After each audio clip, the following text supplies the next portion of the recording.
Welcome everyone. आज हम real estate investing के बारे में बात करेंगे। रियल एस्टेट इन्वेस्टिंग एक बहुत ही इफेक्टिव तरीका है वेल्थ बिल्ड करने का, लेकिन इसमें सही तरीके से इन्वेस्ट करना बहुत इम्पोर्टेंट है। इसीलिए आज हम इस वीडियो में 9 ऐसे टिप्स देने वाले हैं जिसको फॉलो करके आप रियल एस्टेट बिजनेस काफी सही तरीके से ग्रो कर पाएंगे। तो चलिए शुरू करते हैं। नंबर 1, रिसर्च करें। पहले से ही पता करें कि कौन सी प्रॉपर्टीज आपके लिए इन्वेस्टमेंट के लिए अच्छी है और उनकी वैल्यू क्या है। आपको पता होना चाहिए कि आपको किस तरह की प्रॉपर्टीज इन्वेस्ट करनी चाहिए, जैसे रेजिडेंशियल, कमर्शियल, इंडस्ट्रियल या फिर रेंटल प्रॉपर्टीज। आपको प्रॉपर्टी की लोकेशन, कंडीशन और मार्केट वैल्यू को भी ध्यान में रखना होगा। Number 2, financing options. Real estate investing के लिए आपको फाइनेंसिंग ऑप्शंस को भी कंसिडर करना होगा। आपको पता होना चाहिए कि कौन सी लोन्स और मॉर्टगेजेस आपके लिए अवेलेबल है और आपको किस तरह के इंटरेस्ट रेट्स मिलेंगे।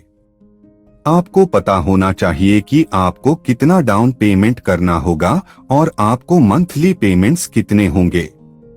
Number 3, property management. Property management बहुत ही इम्पोर्टेंट है अगर आप अपने रियल एस्टेट इन्वेस्टमेंट को सक्सेसफुल बनाना चाहते हैं। आपको पता होना चाहिए कि आपकी प्रॉपर्टीज को कैसे मैनेज करना है और कौन सी सर्विसेज आपको हायर करनी चाहिए। आपको पता होना चाहिए कि आपको टेनेंट्स के साथ कैसे डील करना है और आपको कौन सी लीगैलिटीज फॉलो करनी होंगी। Number 4, rental income. अगर आप अपनी प्रॉपर्टीज को रेंट पे देंगे तो आपको रेंटल इनकम के बारे में भी सोचना होगा। आपको पता होना चाहिए कि आपका रेंटल इनकम कितना होगा और आपको कितनी प्रॉपर्टीज रेंट पे देनी चाहिए। आपको पता होना चाहिए कि रेंटल इनकम के साथ साथ आपको मेंटेनेंस और रिपेयर कॉस्ट्स भी इनकर्ड होते हैं। Number 5, long term strategy. Real estate investing के लिए आपको लॉन्ग टर्म स्ट्रैटेजी बनानी होगी। आपको पता होना चाहिए कि आप अपनी प्रॉपर्टीज को बेचना चाहते हैं या फिर रेंटल इनकम के थ्रू पैसिव इनकम जनरेट करना चाहते हैं।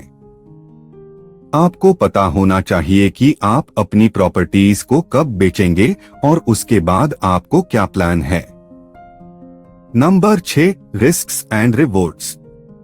रियल एस्टेट इन्वेस्टिंग में रिस्क्स और रिवॉर्ड्स दोनों होते हैं। आपको पता होना चाहिए कि आपको किस तरह के रिस्क्स से डील करना होगा और कौन सी रिवॉर्ड्स आपको मिल सकती है। Market fluctuations, property damage, tenants की प्रॉब्लम्स और लीगल इश्यूज जैसे रिस्क्स होते हैं। Number 7, location. प्रॉपर्टी की लोकेशन बहुत इंपॉर्टेंट है। आपको पता होना चाहिए कि लोकेशन के अकॉर्डिंग प्रॉपर्टी की वैल्यू क्या है। आपको पता होना चाहिए कि आपकी प्रॉपर्टी किस तरह के टेनेंट्स के लिए सूटेबल है और उसकी वैल्यू क्या है। Number 8, condition. प्रॉपर्टी का कंडीशन भी बहुत इंपॉर्टेंट है। आपको पता होना चाहिए कि प्रॉपर्टी की कंडीशन कैसी है और उसमें कोई रिपेयर्स की जरूरत है या नहीं। आपको पता होना चाहिए कि प्रॉपर्टी की कंडीशन के अकॉर्डिंग आपको कितनी इन्वेस्टमेंट करनी होगी। Number 9, market value. आपको पता होना चाहिए कि प्रॉपर्टी का मार्केट वैल्यू क्या है और उसके बाद उसकी वैल्यू को नेगोशिएट करना चाहिए। आपको पता होना चाहिए कि प्रॉपर्टी की मार्केट वैल्यू काफी फ्लक्चुएशंस के साथ चेंज होती रहती है, इसलिए आपको मार्केट वैल्यू के साथ रेगुलरली अपडेट रहना होगा। रियल एस्टेट इन्वेस्टिंग एक बहुत हाई इफेक्टिव तरीका है वेल्थ बिल्ड करने का, लेकिन इसमें सही तरीके से इन्वेस्ट करना बहुत इम्पोर्टेंट है। अगर आप इन टिप्स को फॉलो करते हैं तो आप अपने रियल एस्टेट इन्वेस्टमेंट से बहुत अच्छी रिटर्न्स जनरेट कर सकते हैं। हमें उम्मीद है कि ये वीडियो आपके लिए हेल्पफुल होगा। धन्यवाद।